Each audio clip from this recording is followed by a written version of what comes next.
Okay, short video from a new project. Try to get this thing running.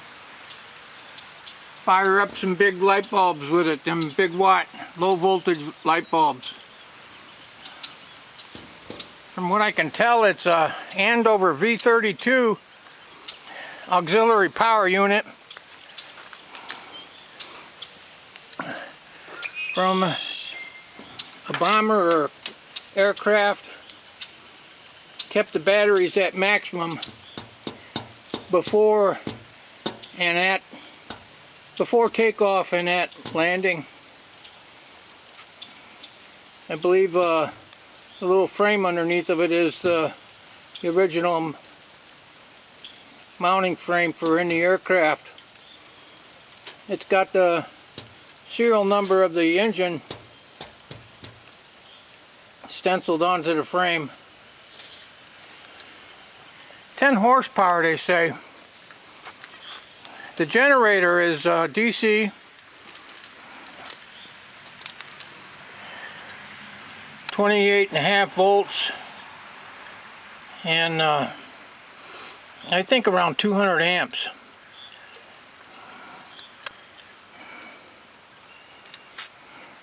Engine serial number, or the unit serial number, is RA1399. Throttle control and the mag switch. This thing would start in the aircraft using the aircraft battery, because it's a starting generator. Got a big WWII mag on it.